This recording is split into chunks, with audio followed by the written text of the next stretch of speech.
오늘 시간 우리에게 주시는 말씀은 누가복음 19장 1절부터 10절까지 말씀입니다. 네, 오늘 설교의 제목은 예수로 채우는 삶입니다. 여러분 2011년도에 튀니지에서 엄청난 일이 있었죠? 기억나세요? 토픽에 뜨고 막 난리가 났었잖아요. 튀니지에 시민운동이 일어난 거예요. 혁명이 일어난 거죠. 그래서 오랫동안 독재 정권을 유지하고 있던 튀니지의 벤 알리 대통령이 물러나고 그 나라를 뒤에서 도피하는 일들이 있었습니다. 그런데 이 벤 알리 대통령이 이렇게 오랫동안 독재 정권을 유지하다가 하야하게 되고 사람들이 이렇게 화가 나서 그 정권 물러가라고 이렇게 격하게 일어난 이유는 여러 가지 이유 중에 가장 중요한 것은 그 부인 얼마나 사치가 심했는지. 이 튀니지가 가난한 나라거든요. 그렇게 잘 사는 나라가 아니에요. 우리 얼마 전에 GDP가 얼마였죠? 우리 대한민국이 3만 불 그죠? 이렇게 얘기가 나올 때 3천 불. 대한민국이 10분의 1 정도밖에 되지 않는 근근히 먹고 사는 나라예요. 북아프리카에. 그런데 얼마나 사치가 심했는지 거의 필리핀의 이멜다 그죠? 마르코스 그 대통령 부인처럼 전설적인 사치를 부리기 시작합니다. 가족들의 한 3분의 1 정도, 가족들이 한 3분의 1 정도의 그 나라의 재정을 마음껏 주물렀어요. 중요한 요직들마다 자기 친척들을 다 세우고 말이죠. 그리고 기분이 좀 안 좋으면 어딥니까? 두바이로 날아가서 몇 천만 원어치 쇼핑하고 집에는 고급차가 몇 대가 있는지 알 수가 없어요. 완전 온갖 호화로운 곳으로 다 누리면서 살아갔습니다. 미국 대사, 미국 튀니지 주재의 미국 대사가 그 집에 초청을 가서 한번 갔다가 나중에 이런 얘기를 해요. 튀니지 사람들이 이것을 본다면 전부 다 그를 싫어할 것이다. 그러면서 묘사를 한 것이 집 뒤에 50m짜리 수영장이 있어요. 그리고 마당에 호랑이를 키우는데 호랑이가 하루에 먹는 닭의 양만 어마어마하다는 거예요. 백성들은 좀 굽고 있는데 로마의 유물이라고 전해지는 사자상에서 입에서 물이 뿜어져 나오고 그 자랑을 합니다. 온갖 귀금속과 희귀한 것들이 그 집에 가득해요. 미국 대사가 혀를 내두르고 나왔다는 거예요. 그런데 모든 백성들이 더 화가 났던 것은 급하게 도망가면서 이 여자가 프랑스에다가 어마어마한 돈을 숨겼고 스위스에다가 돈을 숨기고 심지어는 헬기에 1.5톤의 금괴를 가지고 갔다는 거예요. 중앙은행장이 그걸 처음에 말렸어요. 안 된다. 그랬더니 벤 알리 대통령이 직접 전화해서 압력을 넣어서 그거를 퍼밋을 받아서 1.5톤의 금괴를 내돌렸습니다. 그 급한 와중에 잠적을 하고 튀니지의 새 정부가 들어섰습니다. 어떻게 접촉이 되었는지 여사에게 딜을 하는 거죠. 자, 당신이 남편의 그 모든 비리를 우리한테 다 얘기를 해주면 당신이 숨긴 그 잠적한 돈 다 네가 갖고 살 수 있도록 허락해주겠다. 여기에 여사가 넘어갔어요. 그래서 정보를 다 주고 난 다음에 결국 재판을 했는데 여사의 이 모든 공모도 함께 인정되었기에 둘 다 35년형을 받게 됩니다. 불행한 일이죠? 왜 이렇게까지 사치를 했을까? 왜 이렇게까지 했을까? 많은 생각이 있는데 많은 사람들은 그녀의 불우했던 어린 시절을 떠올리는 것입니다. 12남매 중에 유일한 딸이었어요. 먹고 살기 힘들고 가난하고 힘들고 거기도 보면 남자들이 좀 더 중요하잖아요. 자기들은 쳐주지도 않고 먹고 살기 힘들고 가난하고 힘들고 인정받지 못했던 어린 시절. 그러다가 어떻게 어렵게 미용사로 취직했는데 그녀의 미모가 너무 뛰어났어요. 벤 알리 대통령이 뿅 간 거예요. 두 번째 여자로 그 여인을 맞아들인 것입니다. 그때부터 배고픈 자가 밥을 먹듯이 막 돈을 끌어모으기 시작해요. 결핍이 다르죠? 무언가 결핍이 있는 것입니다. 한 가지 얘기를 더 할까요? 일본의 홈리스인데요. 야마우치라는 사람입니다. 이분이 뉴스에 났어요. 하도 신기한 일이니까. 홈리스고 정말 가난한 분이고 너무 추워가지고 그러면서도 가스를 아끼려고 장작을 집안에서 피우고 살아요. 그리고 물을 너무 쓰면 안 되니까 아까워서 1년에 한 번 목욕을 했다. 절약정신이 대단하죠? 네. 그래서 열심히 뭔가 돈을 모았던 모양이에요. 그리고 음식은 전부 야채 쓰레기로 해결을 하고 현미죽 한 그릇을 먹는 게 하루에 전부 식사량이었어요. 정말 그분이 너무 가난하고 힘들다라고 생각했고 많은 사람들이 그에게 먹을 것을 공급했습니다. 근데 그분이 살아생전에 늘 했던 이야기가 뭐냐? 나는 200살까지 살 거야. 아껴야 돼. 결국 영양실조로 60도 못 되어 돌아가셨어요. 그런데 더 신기한 것은 그 작고 아주 더러운 방에서 혼자 죽었는데 사람들이 시신을 수습하는 중에 주머니에서 무언가를 발견합니다. 통장이 발견됐는데 우리나라 돈으로 5천만 원이 들어가 있어요. 저보다 부자네. 저보다 부자예요. 5천만 원. 그리고 주식으로 20만 불 상당의 주식이 발견되었습니다. 뭐가 문제일까요? 이 사람이 정말 없는 것이 문제일까요? 아니면 그 마음속에 결핍이 문제일까요? 오늘 저는 삭개오 이야기를 하려고 합니다. 삭개오 여러분 잘 아시잖아요. 삭개오 이야기 맨날 어릴 때부터 삭개오가 뽕나무에 올라갔어요. 네, 어릴 때부터 뽕나무 그런데 번역이 새로 바뀌어서 돌감나무라고 되어 있어요. 누가복음 19장 1절 2절 다 같이 한번 읽어볼까요? 시작! 예수께서 여리고로 들어가 지나가시더라. 삭개오라 이름하는 자가 있으니 세리장이요 또한 부자라. 삭개오는요 이름 자체가 순수함, 정의 이런 뜻입니다. 그러니까 백성들이 이스라엘 백성들이 보기엔 매국노인데 완전히 백성들의 혀를 짜서 먹는 아주 나쁜 놈이고 앞잡인데 이름 자체가 순수한 놈. 얼마나 이게 비웃을 만한 이름입니까? 근데 예수님 만나고 난 다음에 진짜 순수해졌잖아요. 예수님 만난 다음이 중요한 거예요. 그런데 그분이 세리장이래요. 세리장. 이분 세리 중에 좀 높은 직급이에요. 보니까 로마의 기병대장의 직급인데 대대장 한 200명에서 400명 정도의 말을 끄는 그 장이니까 상당히 텍스 컬렉터로서는 좀 높은 직급으로 올라간 거예요. 특별히 여리고라는 지역은요 무역 도시였습니다. 그래서 예루살렘으로 어떤 물품을 가지고 가고 운송을 할 때는요 중간에 꼭 거쳐야 되는 지역이 여리고예요. 세관 같은 게 있는 거예요. 이거를 관할하지 않았을까?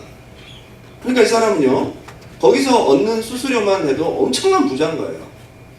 삭개오가 얘기를 하잖아요. 내가 뭐 남의 것을 뭐 도둑질했으면 내가 엄청나게 4배가 갚겠다고 얘기를 하는 게 뭐냐? 그 직급 자체가 많은 돈을 벌어들일 수 있는 그런 위치였던 거예요. 그리고 심지어는 여리고가 향품을 수출해서 만들어서 수출하는 그런 곳이었던 거예요. 그러니까 거기서 벌어들이는 그죠? 수수료들이 얼마나 많았겠어요. 그리고 그에게 아부하면서 사람들이 굽신거리고 세리장이면서 그는 또한 부자였습니다. 그런데 한 가지 부족한 것은 돈은 많은데 친구가 있었겠습니까? 없었겠어요? 세리장까지 올라가려면 열심히 해야 됩니다. 로마 정부에 잘 보여야 됩니다. 그리고 자기들 백성들을 끌어모아서 많은 텍스를 보고해야 자기 직급이 올라가고 충성됨을 입증할 수 있는 거예요. 그 자리까지 올라가기 위해서 얼마나 많은 노력을 했을까요? 매국노와 창기칙을 받았던 세리들, 어쩌면 그는 외로운 사람이었고 그 외로움 때문에 맞아, 돈을 더 벌어야 되겠구나, 뭔가 오는 결핍들을 돈으로 더 채우려고 더 노력하다 보니까 그 위치까지 올라간 거예요. 결국 그가 부자가 되었지만 행복했을까요? 안 했을까요? 행복하지 않았습니다.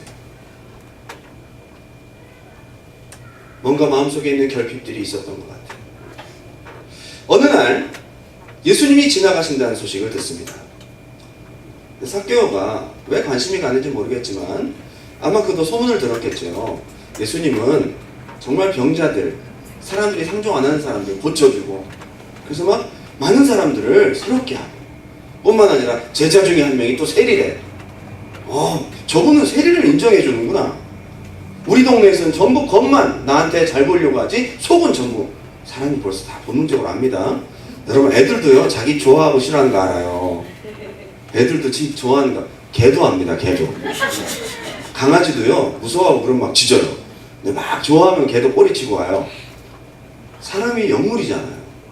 벌써 사람들이 겉으로만 하는지 속으로 진짜 마음이 있는지 다 알아요. 그런데 예수님에 대한 이야기를 들을 때에 제자 중에 한 사람이 마태 세리라는 사람이에요. 그리고 저 사람은 많은 사람들 차별을 두지 않고 포용하는 사람이야. 뭔가 할 수 없는 끌림이 있었어요. 그래서 지나간다는 소식에 그는 잔뜩 기대를 합니다. 바쁜 일정들을 다 뒤로 하고 그는 달려옵니다. 뭔가 그분을 만나면 자기가 답답하고 공허한 속을 좀 털어놓을 수 있을 것 같고 한번 보고 싶어 누군지. 그래서 마음속에 어떤 갈망에 의해서 예수님이라는 분을 기다립니다. 자, 첫 번째는요. 결핍을 예수로 채우려는 노력이 필요합니다. 한번 따라합시다. 예수로 채우려는 노력. 여러분 노력이 필요해요. 네. 삭개오는 단점이 있었던 사람이죠. 제일 먼저는 사람들 많은 곳에 가는 게 좀 불편하겠죠. 사람들이 웅성웅성하다 보면요. 거기 가다 보면 뭐 CCTV가 있는 것도 아니고 누가 뒤에서 한 대 쥐어박아도 모르잖아요. 평상시에 감정 있는 사람들이 몇 명 합의해서 밟아 죽이면 그죠? 그 뭐 어떻게 하겠어요? 사람들 많은 게 싫은 거예요. 그리고 자기를 보는 시선도 만만치가 않았어요. 뿐만 아니라 사람들이 에워싸면 그 사람 키가 어느 정도 작은지 모르겠지만 보통 이제 키가 작아도 이렇게 하면 좀 보이잖아요? 상당히 작았던 거예요. 단점이 있었던 사람이다. 그런데 예수님을 보기 위해서 4절 한번 볼까요? 4절 시작. 앞으로 달려가서 보기 위하여 돌무화과 나무에 올라가니 이는 예수께서 그리로 지나가시게 됩니다. 가서 기웃거리다가 일단 방향을 잡아야 돼. 저분이 어느 쪽으로 가는지 빨리 정보를 입수한 다음에 그 짧은 다리로 그죠? 사람들이 보폭보다 훨씬 더 빨리 뛰어가야 돼요. 그 사람들은 막 앞질러 가서 그리고 자기가 올라가는 시간을 벌어야 되니까 엄청나게 뛰었겠죠. 아닐까요? 일단은 방향을 딱 파악하고 그때부터 뛰기 시작했으니까 보통 그렇잖아요. 우리가 나무에 올라가는 시간 계산하잖아요. 그래서 거기까지 올라가는 시간 플러스 사람들이 걸어오는 것보다 훨씬 더 빨리 가야 되는 그런 것들을 계산해서 막 달려갔습니다. 여러분 키가 작은 사람은 나무 올라가는 것도 시작했습니다. 여러분 그 뽕나무가요 보셔서 알겠지만 보셨나? 옛날에 시골에 뽕나무가 있었거든요. 팔레스타인 뽕나무 사진을 보면요 맨질맨질해요. 딱딱한 게. 여러분 거칠고 투박해야 이거 뭘 딛고 올라가는데 맨질맨질하면 자꾸 미끄러지고 그죠? 무릎 찢고 막 말이죠. 게다가 좀 긴 옷 입고 오면요 올라가는 게 상당히 불편합니다. 올라가는 과정에서 사람들이 손가락질했어요. 저는 뭐 하는 거야 저거? 그런 걸 다 딛고 그는 예수님을 보기 위해서 올라갑니다. 겨우 땀을 흘리고 그리고 땀을 닦고 이제 예수님이 오시는 방향을 딱 보는데 보니까 사람들이 중간에 가운데 그분을 보기 위해서 오는데 한눈에 보기에도 저분이 예수님이구나 라는 것을 딱 알게 되는 거예요. 그분이 이쪽으로 가지 않고 자기가 방향을 잘 잡았어. 자기 쪽으로 오시는 거야 이렇게. 응? 오시는 거예요. 가슴이 콩닥콩닥콩닥 뛰겠죠. 가슴이 콩닥콩닥 뛰는 거예요. 자 이제 지나갑니다. 좀 가까이 보려고 그러는데 예수님이 그 자리에 딱 멈춰 서시는 거예요. 어찌된 일인지 더 이상 걸음을 진행하지 않습니다. 사람들은 예수님이 왜 멈춰 서시는지 알 수가 없습니다. 근데 갑자기 예수님께서 위를 딱 올려다 보시더니 눈이 딱 마주쳤어. 여러분 그때 심장이 멎지 않았을까? 입장을 한번 바꿔놓고 한번 생각해보세요. 여러분 삭개오가 돼서 기대도 안 했어. 진짜 이거는 그냥 그분을 보리라고 생각도 안 하고 뽕나무 올라가서 얼굴 한번 보려고 했던 것 뿐이에요. 그런데 멈춰서 자기를 딱 보시는 거예요. 예수님이. 그것도 아주 놀래 자빠질 지경인데 예수님께서 자기 이름을 부르시는 거예요. 그 전에 삭개오가 예수님 만난 적이 있어요? 없어요? 없어요. 예수님이 어떻게 하셨는지 삭개오 이름을 부르시는 거예요. 삭개오야. 뭐 이거 꿈인지 생시인지 오늘 뒤로 뭐 그냥 햄머로 머리를 한 대 맞는 것 같지 않았을까요? 이리로 내려오라. 내가 오늘 너희 집에서 하룻밤 잘게. 우와 이건 뭐 기대하지 않은 엄청난 일입니다. 이거는.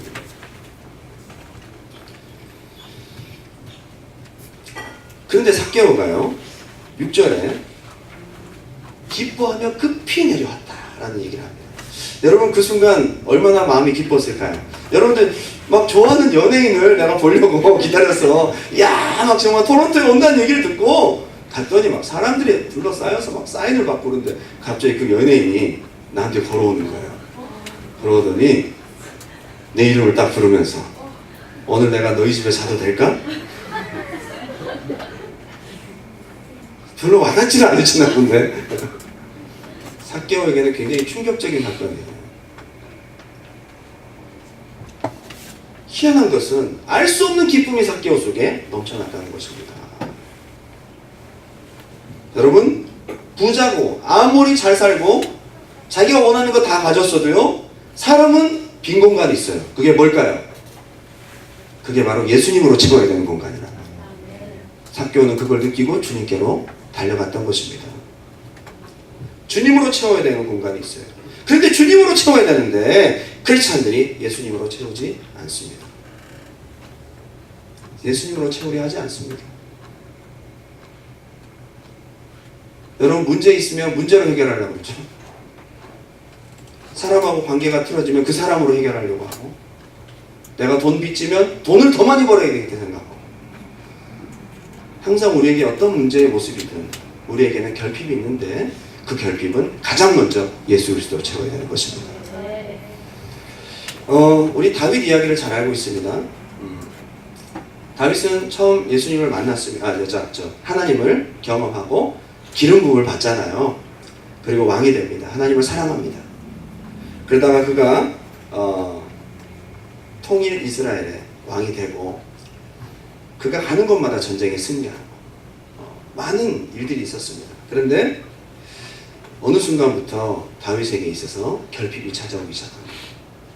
항상 하나님으로 채울 때는 문제가 없는데 모든 일들이 잘 되고 어려움이 없으면요 사람 마음 가운데 결핍이 생기는 거예요. 하나님을 의지하는 마음들이 없어지는 거예요. 그래서 밧세바를 취하게 됩니다. 잘못된 사랑을 나누게 됩니다.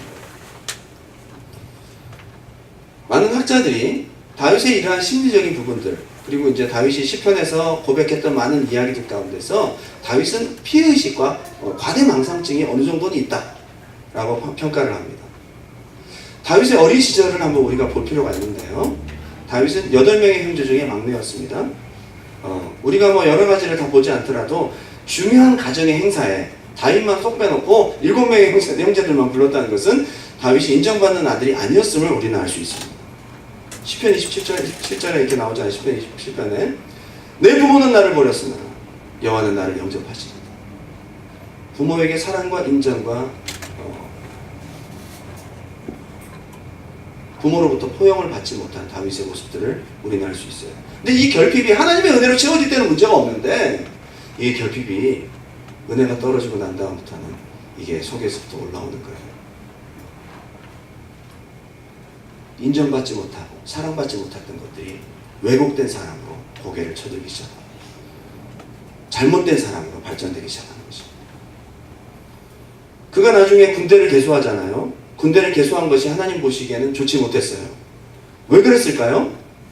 아버지로부터 인정받지 못했던 그의 마음, 공허함들이 있는 거예요. 근데 자기 군대들이 이제 많아지고 나라가 커져가니까 지금 내가 다스리고 있는 군대는 얼마나 될까? 라고 하면서 하나님을 의지하지 않고 자기의 결핍을 그렇게 표현하기 시작하는 것입니다. 저는요 요즘 한국교회에 많은 문제점들이 있다고 얘기를 하지만 여러분 정말 교회를 위해서 기도해야 될 줄 믿습니다. 판단하고 평가만 할 것이 아니라 저는 좀 이해가 되는 부분이 있어요. 정말 지금의 대한민국 한국교회를 일으킨 많은 목사님들이 주로 60년대 70년대 그죠? 80년대까지 한국 복음화를 위해서 얼마나 노력하신 분들이 많으세요. 근데 그분들이 대부분 어디에 넘어지느냐 봤더니 물질이 약점인 거예요. 왜 그럴까 생각해 봤어요. 60년대 보릿고개를 지나오고 70년대 힘들고 없고 신학교 때 굶고 그러다가 어렵게 초심을 가지고 정말 없는 중에 주님 앞에 기도하고 헌신하여 교회를 일으키고 교회를 세워서 교회가 성장하기 시작했는데 어느 순간부터 마음 가운데 결핍이 생기는 거예요. 자지 못하고 먹지 못하고 누리지 못했던 것들을 이제야 내가 누리게 되는구나 하면서 그 결핍이 예수님으로 채워져야 되는데 엉뚱한 것으로 채워지기 시작합니다. 여러분 예수님으로 채우는 여러분 되시기 바랍니다. 예. 채워도 삭개오처럼 예수님으로 채워야 되는 거예요. 예. 처음에는 잘못 채웠지만 나중에 예수님을 채우고 났더니 삭개오가 어떻게 됩니까? 예수님 아닌 다른 것들을 놓을 수 있는 힘이 생기더라. 힘. 두 번째입니다. 두 번째. 예수로 채우면 놓을 힘도 생긴다. 그전에는 돈 하면 그냥 자기의 모든 인생을 바치고 악착같이 그냥 모았어요. 누구도 자기의 돈을 만지지 못해. 자기가 최고 부자가 돼야 돼. 그런데 그 중요한 돈도 예수님으로 채우고 나니까 어떻게 돼요? 가장 먼저 놓을 수 있는 힘이 생기더라. 예수님으로 채우는 것이 바로 6절에 나오는데 6절 다 같이 한번 읽겠습니다. 시작! 급히 내려와 즐거워하며 영접하거늘. 저는 이 부분이 굉장히 중요하다고 생각해요. 목사님, 예수님으로 채우려면 어떻게 해야 될까요? 방법 좀 알려주세요. 저도 모르겠어요. 제가 처음 주님 만날 때 어떻게 채워졌는지 모르겠어요. 근데 주님이 채워주셨어요. 한번 따라합시다. 주님이 채워주신다. 정말 우울하고 힘들고 병들고 괴로운 인생, 주님을 만났습니다. 주님을 만나서 채우는 시간이 몇 시간이 걸린 게 아니에요. 제가 주님을 만나는 순간 오랫동안 눌려 있었던 어두움과 질병과 괴로움들이 순간에 날아가 버렸어요. 그리고 할 수 없는 기쁨들이 속에서 터져 나옵니다. 제 마음속에 확신이 생깁니다. 하나님이 나의 배경이시라면 나는 이 세상을 살아갈 수 있는 힘이 있겠다. 제가 어떻게 채웠는지를 모르겠어요. 주님이 채우셨으니까요. 저는 지금까지 목회를 하면서 이런 경험들을 많이 합니다. 기도하러 오고 예배하러 올 때까지만 해도 마음이 여기까지 꽉 차 있어요. 정말 너무 힘들고 괴롭고 스트레스 받고 미래가 답답하고, 놀랍게도 1시간, 2시간 주님 앞에 간절히 기도하고 울며 기도하고 간절히 주님을 찬양하고 기도 시간 2시간이 끝나고 일어날 때는 언제 그랬나 듯이 제 마음에 그런 것이 없어졌어요. 모르겠어요. 저도 어떻게 채워줬는지. 주님이 채우신 거예요. 그러나 우리가 해야 될 것이 있습니다. 주님 앞에 나아가는 것입니다. 주님 앞에 나아가는 것입니다. 많은 방해들을 이기고 주님 앞에 나아가는 것입니다.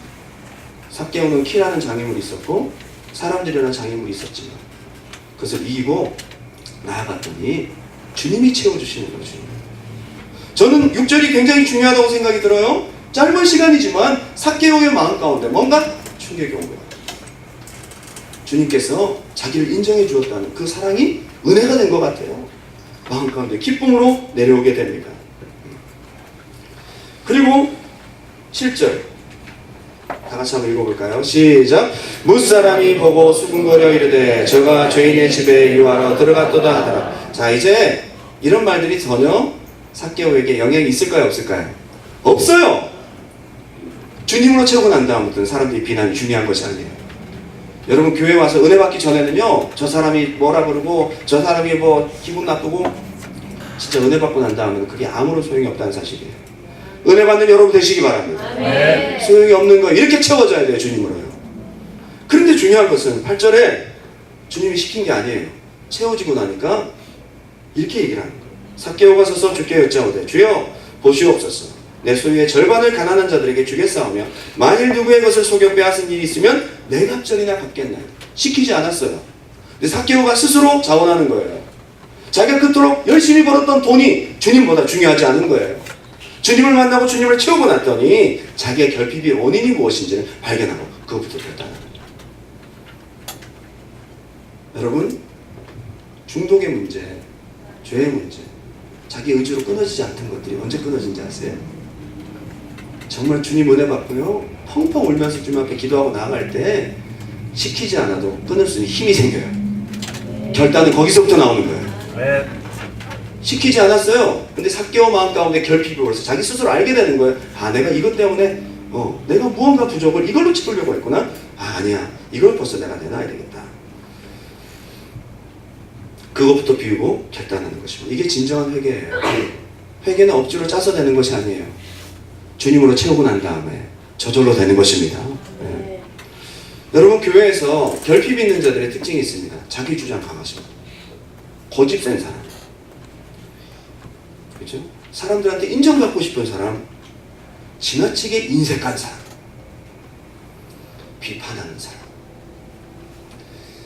그렇게 오랫동안 믿으려고 해도 믿어지지 않는 사람. 하나님이 왜 안 믿어지냐? 그 사랑이 왜 안 믿어지냐? 잘 생각해 보세요. 내가 힘들고 어려울 때 혼자 있었던 경험들이 많았고요. 누군가가 나를 케어해주지 않았다는 그 아픔이, 상처가 결핍이 되는 경우도 있어요. 하나님은 다릅니다. 하나님은 여러분 신뢰할 만한 분이십니다. 예. 여러분, 결핍의 모습은 여러 가지로 나옵니다. 삭개오처럼 정말 착같이 돈에 욕심 부리는 그런 모습으로 나타날 수도 있고, 고집으로 나타날 수도 있고, 쉽게 상처받는 것으로 나타날 수도 있고, 하나님을 신뢰하지 못하는 모습으로 나타날 수도 있습니다. 어떤 모습으로 나타나든지 그것은 예수님으로 채워서 해결해야 될 결핍의 문제인 것입니다. 내가 내 갑절이나 갖겠습니다. 예. 주님으로 채우면 욕심을 버릴 힘이 생깁니다. 세상을 이길 힘이 생기는 것입니다. 한번 따라합시다. 주님으로 채우면 힘이 생긴다. 어떤 힘이요? 욕심을 버릴 힘이 거기서 나와요. 세상을 이길 힘이 거기서 나와요. 우리 의지로 되는 것이 아니에요. 주님으로 되는 것입니다. 여러분, 근데 많은 분들이 합리화를 해요. 내가 주님으로 채워서 이기려고 하는 몸부림보다는, 나 힘들어, 나 좀 알아줘, 나 우울해, 나는 그럴 수밖에 없어, 그럼 거기에 안주해버려요. 아닙니다. 그럴수록 여러분 채우셔야 돼요. 주님으로요. 네. 이해만 구하고 섭섭해하기만 합니다. 아닙니다. 여러분, 주님으로 채우시기 바랍니다. 예, 나 힘들어, 이해해주기만 바라는 거예요. 나 우울해, 나 그럴 수밖에 없어 라고 설명할 줄은 알지만 내가 주님으로 채우려고는 하진 않는다. 예전에 우리 사회에서 큰 이슈가 되었던 김길태 사건 기억나실 것입니다. 김길태, 참 사회의 아픔이죠. 길에서 태어났다 해서 이름이 길태라고. 그가 한 아이를 죽이고 물탱크에 아주 잔인하게 유기했다는 것이 정말 떠들썩한 사회 뉴스가 되었는데, 그의 배경을 알고 난 다음에 많은 사람들에게 동정론이 일어나기 시작했어요. 동정론. 너무 불쌍하다, 그가 그럴 수밖에 없었다, 그러면서 얘기를 많이 하기 시작하고 팬카페도 생기기 시작했어요. 팬카페. 저는 많은 사람들이 인터뷰를 하는 중에 한 시민이 똑부러지게 자기 입장을 얘기합니다. 예, 그분이 그렇게 힘들고 어려웠다는 걸 다 이해합니다. 그런데 그렇게 살았다고 해서 모두가 다 그렇게 행동하지는 않습니다. 여러분, 힘들고 어려웠다고 해서 다 그렇게 범죄하면 되겠어요? 특히 크리스찬들은요, 힘들고 어려운 문제, 우리의 결핍의 문제를 예수 그리스도로 채울 수 있는 사람들이 크리스찬이에요. 이런 사람들이 돼야 돼요. 크리스찬들은 예수님으로 채우기 위해서, 그리고 예수님을 닮아가기 위해서 살아가는 사람들입니다. 참 놀라운 것은 누가복음 19장 9절 말씀 다 같이 한번 읽어보겠습니다. 시작. 예수께서 이르시되 오늘 구원이 이 집에 이르렀으니 이 사람도 아브라함의 자손이미로다. 예수님의 칭찬, 예수님의 인정하심이 나오는 거예요. 과거는 중요하지 않아요. 과거는 중요하지 않습니다. 내가 주님 만나고 주님으로 채우고 변화되는 그 모습을 주님 기뻐하시고, 이것이 주님의 열매예요. 이것이 주님의 열매예요. 어떤 모습으로 오셨든지 오늘 주님께서 채울 수 있는 기회를 주십니다. 예배를 통해 채우시기 바랍니다. 예배가 끝나고 우리가 기도하고 찬양할 때에 알 수 없지만 주님께서 우리의 빈 공간과 우리의 결핍을 아시고 우리 심령을 가득히 채워주실 것을 기대하면서 삭개오처럼 좀 나아갔으면 좋겠어요. 예수 없는 크리스찬들이 너무나 많습니다. 세상을 사랑하고 똑같이 욕심부리고 못 얻어서 괴로워하고 세상 것 얻었다고 교만하고, 크리스찬이라는 이름은 갖고 있지만 속에 예수님이 아닌 다른 것만 가득하고 말이죠. 예수로 채우려고 하지 않는.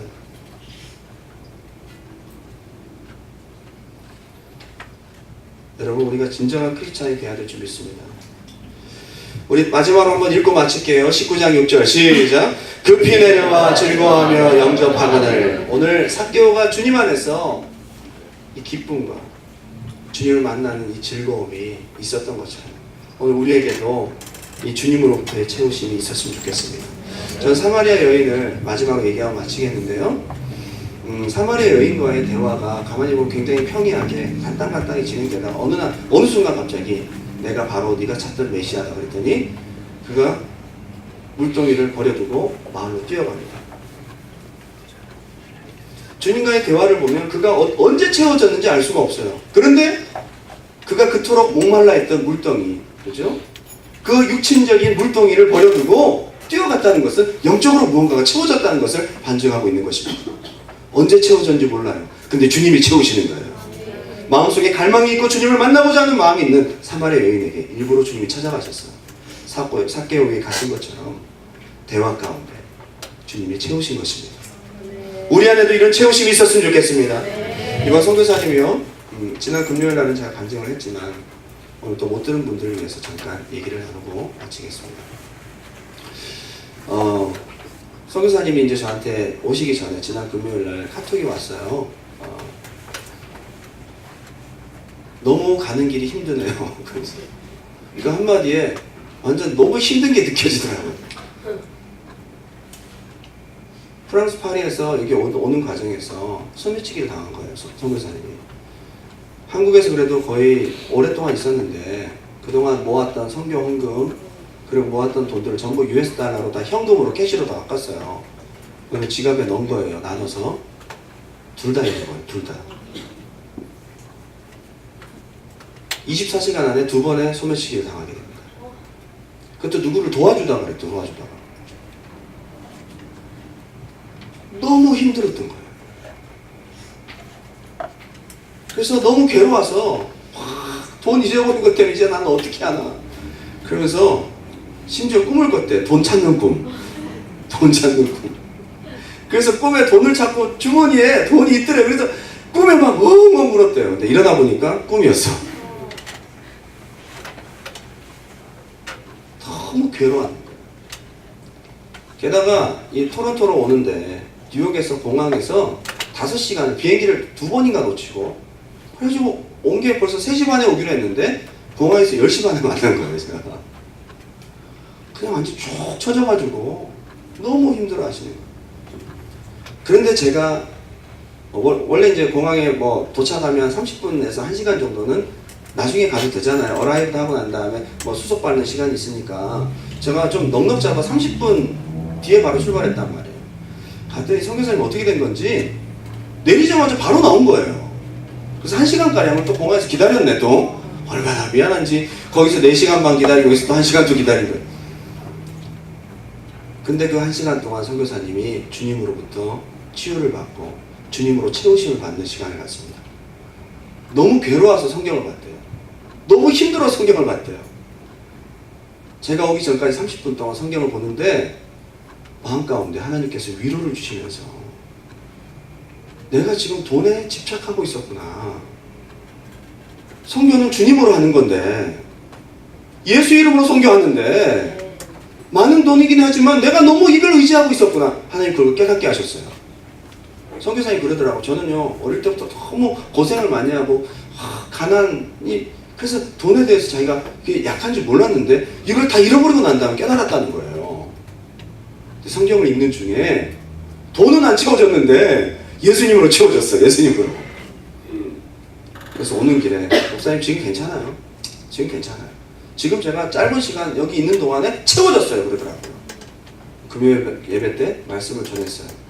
화요일 날 내가 선교사님한테 계속 물어봤어요. 얼마 잊어버리셨냐고. 끝까지 얘기를 안 하시는 거예요. 목사님 부담되실 겁니다. 아이 괜찮습니다. 다 잊어버렸습니다. 끝까지 얘기를 안 하길래 제가 4번인가 3번 물어봤어요. 끝까지 얘기를 안 하시더라고요. 화요일 날 이제 공항에 가시기 전에 저랑 같이 외환은행에 교회 디파짓 하면서 US 달러 다 바꿨는데 선교사님 거기서 딱 그걸 봤더니 금액을 딱 듣더니 순간 얼어버린 거예요. 아 목사님 저 너무 소름 끼쳐요. 주님이 50불 더 얹어서 주셔서 50불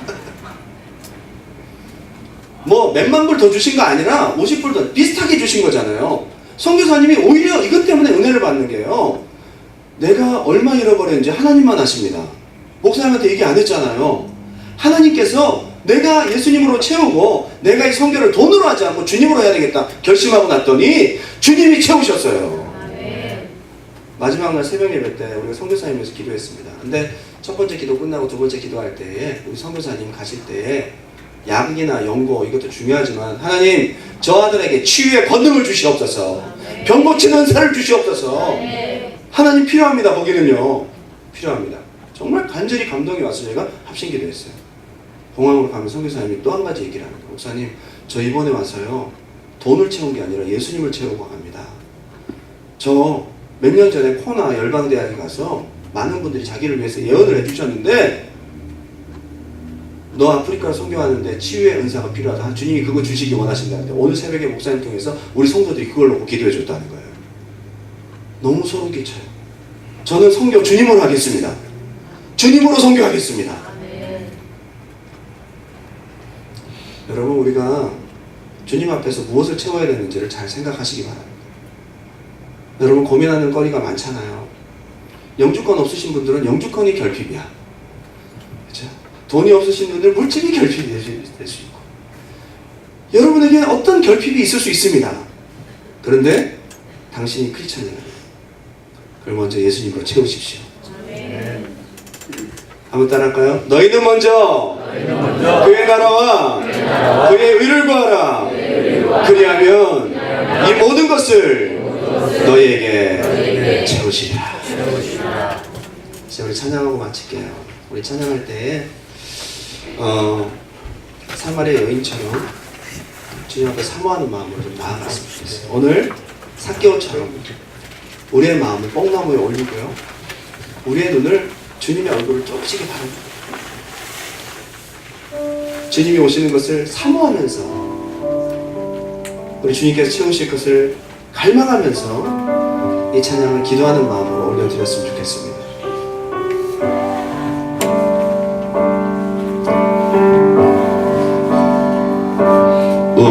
우물가의 여인처럼 난 구했네. 헛된 것들을 그때 주님 하신 말씀 그때 주님 하신 말씀 내 세배와 냉수를 마셔라. 오 주님 채우소서. 나의 잔을 높이 듭니다. 하늘 양식 내게 채워주소서.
간절히 한번 기도할까요? 우리 예수님 살아계십니다. 우리 하나님이 이곳에 계십니다. 여러분 채워주시려고 오셨습니다. 여러분 세상 살아가면서 느끼는 결핍들 주님 앞에 아무것도 아니에요. 우리 크리스찬들은 그것으로 사는 것이 아니에요. 주님으로 살아요. 주님으로. 주님 채워주시옵소서. 세상 살아갈 힘 주님으로 공급받고 살겠습니다. 주님께서 말씀하시잖아요. 너희가 썩을 양식을 위해 일하지 말아라. 나는 하늘로서 내려온 산떡이나 나로 채워라. 너희가 무엇을 먹을까 무엇을 마실까 몸을 위하여 무엇을 입을까 염려하지 말아라. 이건 다 속이 허한 이방인들이 구하는 거야.